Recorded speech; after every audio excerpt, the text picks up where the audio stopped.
Something pretty different over here in the.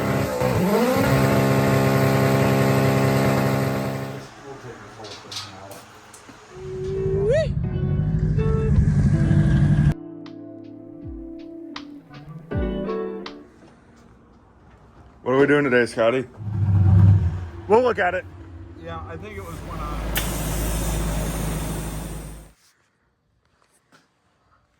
What's up, guys? We're back in the garage.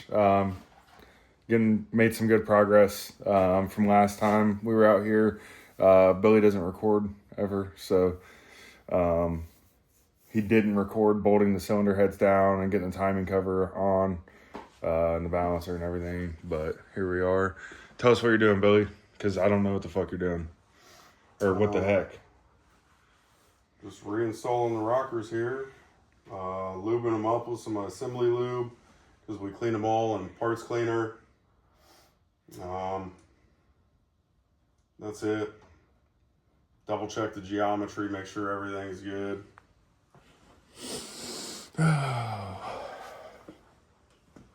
Pretty straightforward, right? Yeah. Cool. You're in my way. Is everything laid out? We're not far from getting it sealed up and getting it dropped in the car. So, yeah. We'll catch you guys in a little bit whenever we have something more interesting to talk about. We're firing it up in a couple hours. I mean, I don't think that's unrealistic. Motherfuckers have done this shit on the side of the road and done that. Yeah, they're probably not as OCD as I am. Well, in that case, you can't be OCD. You're either making it to the next track in time or you're not. You're not wrong. All right. What are you doing, Billy? Cleaning the old valve cover gaskets. You know what that means? We are about to drop on the valve covers, which I painted the other day, and I did amazing. I'm such a good spray painter. You know what they say, it's all in the prep. We actually sandblasted them. Well, Ethan sandblasted them. So if you don't know this, sandblasting makes painting really freaking easy. And yeah, they turned out pretty good. So he's cleaned the valve cover gaskets. He got done with all the rocker arms. Looking pretty good. So we're just going to hurry up and at least get a couple bolts in the valve covers. Why would we not? Oh, because we're changing hardware. We're going to get different valve cover hardware. Because the shit we have is steel and it's starting to rust. But yeah, we're going to get the valve cover set on, see what that looks like. And then I think the next step is cleaning up the intake and getting it thrown on. So, headers back yet? Hell yeah. All right, guys. I don't know if I've told you guys yet or not, but we are adding a few sensors to Billy's car, and that's kind of my responsibility because I guess I'm the most wiring savvy. The three sensors we're adding are back pressure, coolant pressure, and crankcase pressure. What you're looking at here is a sensor block. One of these is going to be coolant pressure, the other is going to be crankcase pressure, and then we'll show you in a second, but inside the fender well, or on the frame rail, is our back pressure canister, and that wiring is running up through and coming through the strut tower area right under the brake master cylinder. So I'm going to tie all these together. We've got a spare connector here built into the harness, and we're going to pin them, terminate them into the spare connector, and then, yeah, that's what we're working on now. So you want to show them the back pressure canister? You can see it from right here. Right there. Yeah, you can see it. Yep.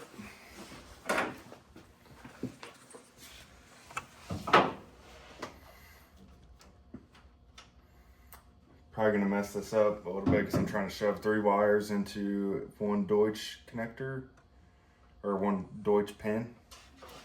I test fitted the wires to make sure they were going to fit.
that wire stripper is preset because it looks like there's a lot of the conductor hanging out right here.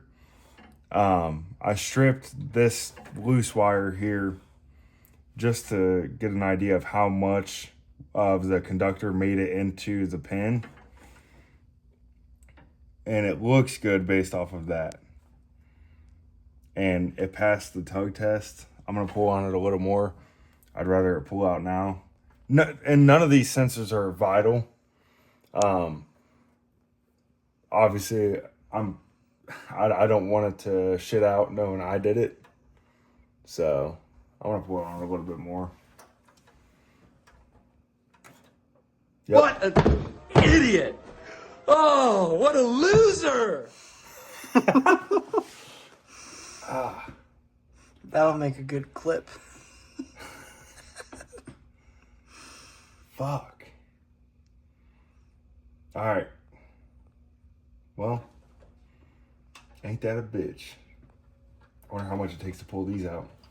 Oh. Oh, God damn it. Not a good connection. Recording. All right. You saw what I just started with. Ethan had suggested we use two people, somebody hold the crimper, somebody shove the wires in. And I was like, I don't know. You're going to be shaking. I want to be shaking. We're going to fuck it up. After all the struggle, we tried that. Ethan was right. We got it done in like fucking 4 minutes. And you used to have me struggle for like, or watch me struggle for like 14 minutes exactly.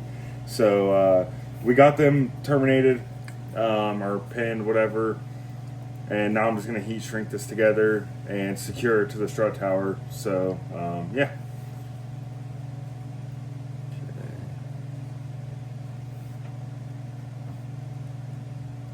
Throw a zip tie on the bow. No.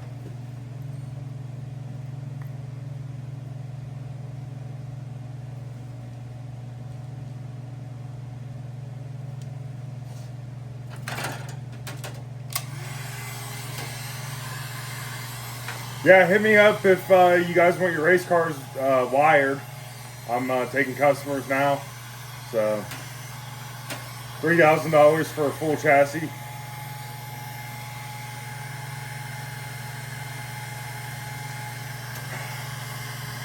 Only takes 6 months. So, get in now. We're on a wait list.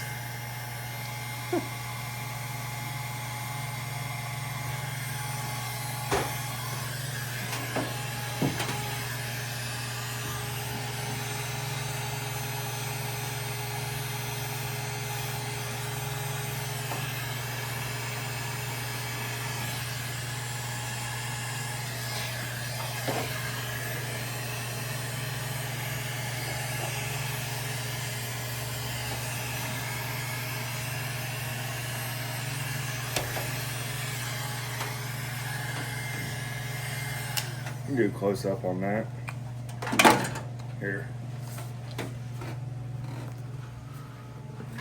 So this is the almost finished product. As you can see, the red is going to be sensor 5 volt. The black is going to be sensor ground, and then the yellows are not spliced together. Those are the signal wires for all these sensors. Yeah, I had enough sensor grounds in the spare connector to run them separately, but I figured if I'm going to go through the trouble of running the 5 volt together, might as well do the same for the sensor ground.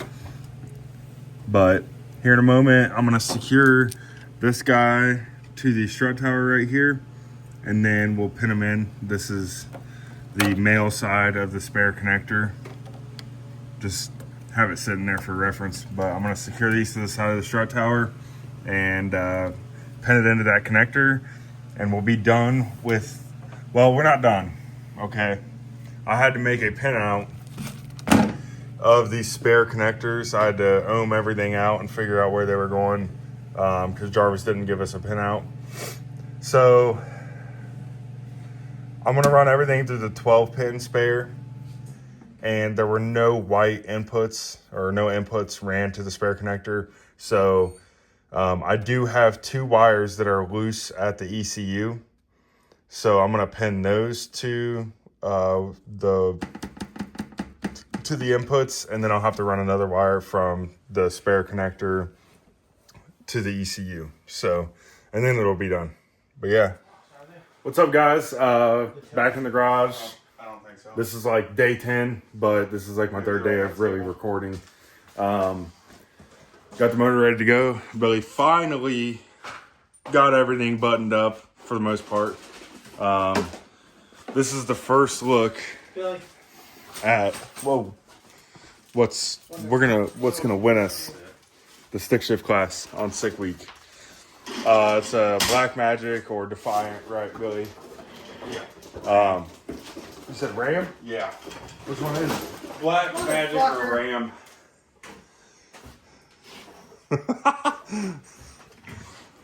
Okay, whatever. What's the model? The Defiant. The model, like what is it? What do you mean? Defiant single 10. Yeah, it's a single 10-inch. Yeah. Adjustable clutch. Here's all our counterweight stuff. The first thing I noticed whenever we put it out of the box is how thick the clutch disc is. It's crazy. But careful if you lift it.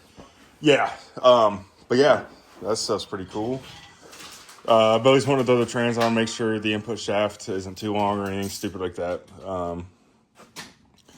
Yeah, Ethan's looking for hardware because the car's been apart for so long. We're trying to track shit down.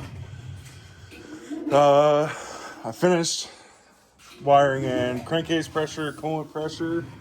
Looking snazzy. Right here. One more thing. I'll get to that. Sorry, jumping around. We got the sway bar brackets taken off.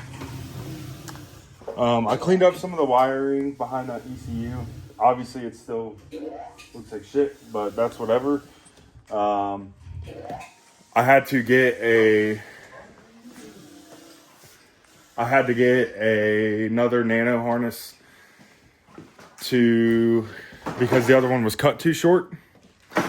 And I bought a bracket for the nano, so it's not zip tied up to the firewall anymore. So that's cool.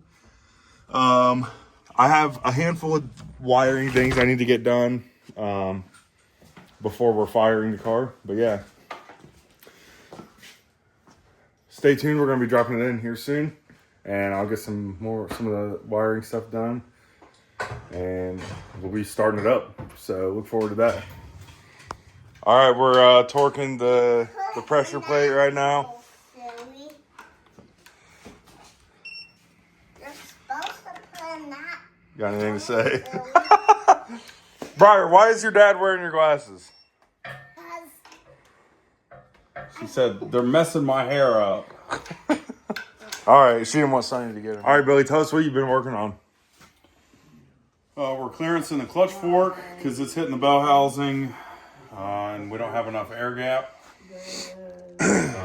Just test fit and going back and forth until it works. So, What were you doing before that? what? What were you doing before that? I don't know what you're talking about. What The was bell that? housing. Oh, cutting the hole in Show the 'em. bell housing? Put your phone away. Pick it up. Damn it.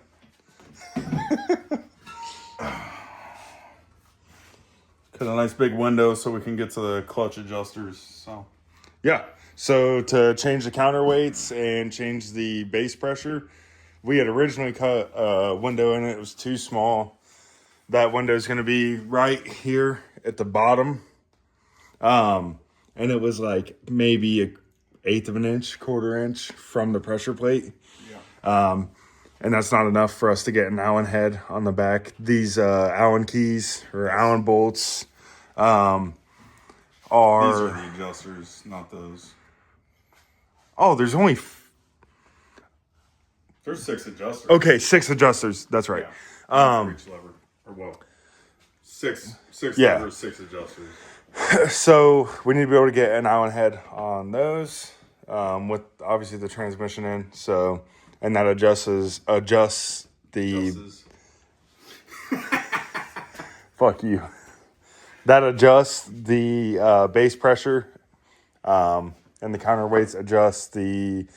It's a counterweight, so it adjusts the amount of centrifugal force that's applied.